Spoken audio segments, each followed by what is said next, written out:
back, relax, and maybe get yourself a snack. Me and you gonna have a little chat about books.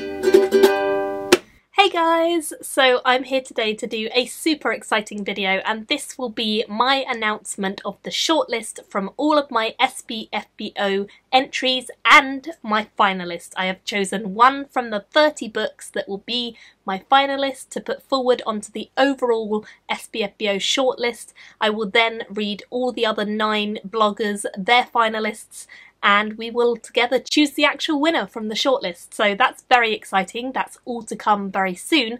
But first off, I wanted to wrap up all of the books that I read and tell you my top 7. I was going to do 6, but I've chosen 7 because I feel that there were 2 books that I overlooked in my first batch because it was such a strong batch, and since reading the entire list of books that I was given, I feel like those 2 are the other strongest and they should be included on this list because I'd really recommend them to you guys to read.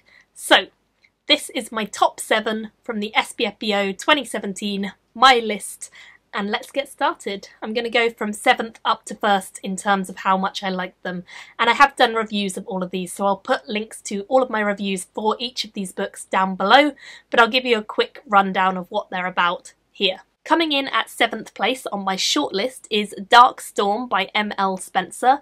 This is a book that I really enjoyed. It's a lot of fun. I would say it's a solid fantasy adventure. This is definitely a book I'd recommend for readers of books like Michael J. Sullivan, because I think this is a fairly sword and sorcery fantasy crossover. Like, it's a lot of fun. It has some really good moments with the characters. It's about 2 brothers who are both very powerful and the ability to unleash hellish stuff on the world. A lot of evildoers are trying to unleash terrible things in order to, they think, fix things, but of course it will make things worse. So we follow these 2 brothers trying to go into combat against them and save the world from the chaos they will undoubtedly spew upon it if they release these hellish demons and such. So it was really fun. I gave it 4 stars and I'll link my review below for you to check it out. Coming in at 6th place for me is Umbra by Toby Bennett. This is a story all about shadows who have been separated from their humans and turned into slag. People who are left behind without their shadows can kind of get on with life, but the shadows themselves, who are separated from their humans, are terribly upset and constantly want to try and get back to their humans. We follow a young boy who works in a slag factory until one day he comes across a disjointed shadow who asks for his help because she needs to get away from the factory. She doesn't want to be turned into slag, and she knows that there are horrible things going on behind closed doors. It's very industrial. It feels quite steampunky. It just feels like it's got that industrial vibe to it, and I really enjoyed it, and again gave it 4 stars. Certainly recommend this one, and I'll put my review down below of this for you guys too. Next one is one of the ones that I missed off the shortlist because it didn't make the top spot in its batch, but I still think it thoroughly deserves to be on this shortlist because I did really enjoy it, and that is Heart of Stone by Ben Galley.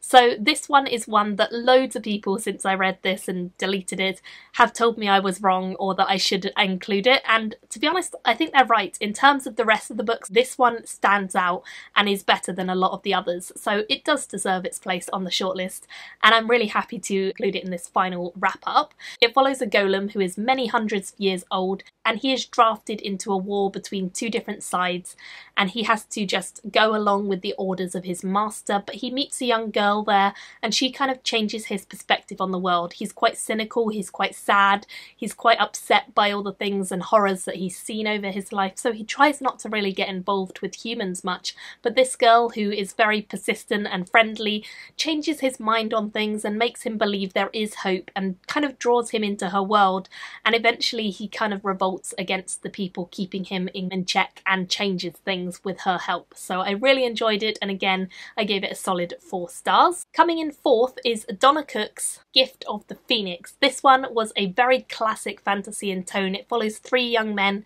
who all have a special power. They are prophesized to be the people who will fix things in this world. which is fated to go terribly downhill when an evil magician starts tampering with the way of things.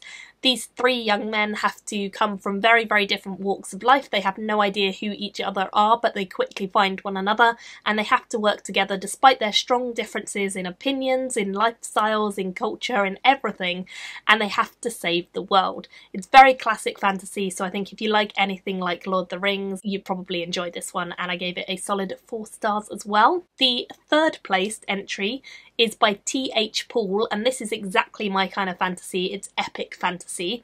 It's called The Legacy Chronicle, The Sword, and is the first in a series. And this one follows lots of different characters across a very vast world where so many things are going on at once that it's hard to explain, so you just have to read it. I really enjoyed this. It is quite a slow beginning because I think epic fantasy often starts out that way, to build up the world and really sort of set the scene and the tone. But when you get into it, you follow mainly a character called Trem. He's been blessed by a god and he has kind of got magical powers where he just doesn't age, and he's seen a lot across the course of his life, but he quickly finds a young man injured in the woods and rescues him. He helps this man, and then he decides to go on the journey with this man to find his father, which is why he was originally out there in the woods anyway. And as he does so, he gets involved with a group of other warriors and people who are very much trying to change the fate of the world, and they go on a quest to find a magical item which will hopefully help them to defeat all the terrible people in the world who are invading from the north, and so on. It's very fun. It definitely has some really great character moments. It has a lot of world building, a lot of depth, and I think if you like epic fantasy, this may be one for you guys to try out. I gave it 4 stars overall as well. Now, moving on to my top 2. Second place, as you may have guessed if you've been watching my wrap-ups, is one that I totally fell in love with and was completely surprised by because no one expected it to be one of my top ones, but it was, and that is The Exercise of Vital Powers by Ian Gregoire. I have done a full review of this, so I will link it down below and you can go and watch that because I really raved about it there. But this follows a character who is actually quite dislikable, and yet she has a real charm to her. It's rough around the edges, this one. It has some work that needs to be done on it, but in terms of like the plot drawing you in and just making you excited to read it and hooking you and making you want to keep going, it had all of that. It made me excited, it made me love it, it made me fall in love with the character even though she's really dislikable and she does some terrible things. I love her. She's great. She's such an interesting person to read about. She has a lot of cool ideas. She kind of does some crazy maneuvers and things like this. In the book, the plot has a lot of twists. It just felt great and I loved it, so I gave that one a solid 4.5 and I would thoroughly recommend that you check that one out. But my top book and my finalist from the entire list of 30 that I was given is Devil's Night Dawning by Damien Black. I couldn't choose any other book. Once I read that one, it was really, really high stakes for everyone else to beat it because this book feels like it is completely polished and finished and ready. This book is great. I absolutely love it. In fact, I love it so much that I bought a physical copy because it's great. This book is just so filled with like everything I want. It is definitely an epic fantasy. It definitely appeals to what I love.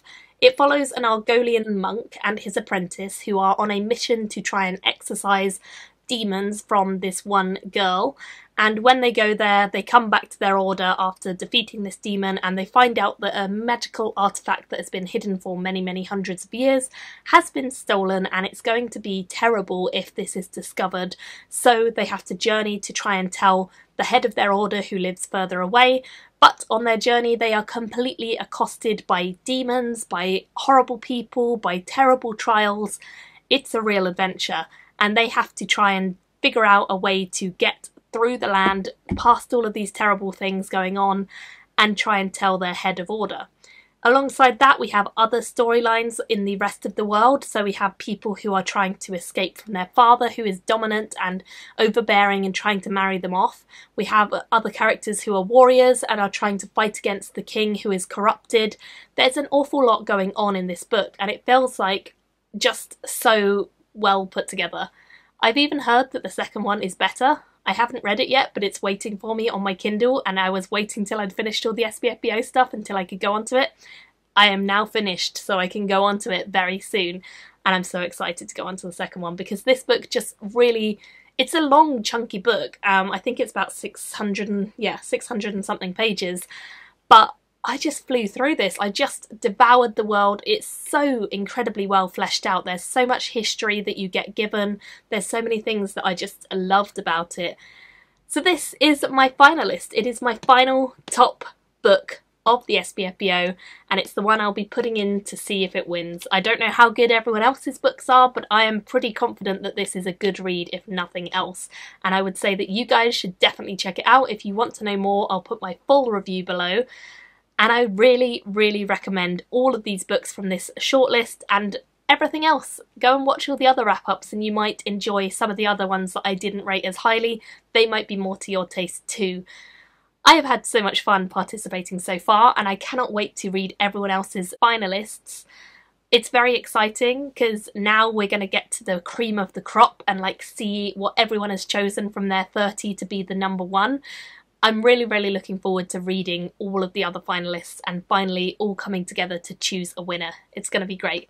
So of course I will keep you updated on that, but that will probably be in the new year because I think we have to have our finalists done by the end of this year. So hopefully I'll be reading them in the new year. Until then, this has been great and I recommend all of these books, particularly this one. Thank you all so much for watching and I will see you very soon in my next video. Bye guys! Thank you for watching my video today. Go pick up a book, then come back and chat with me again.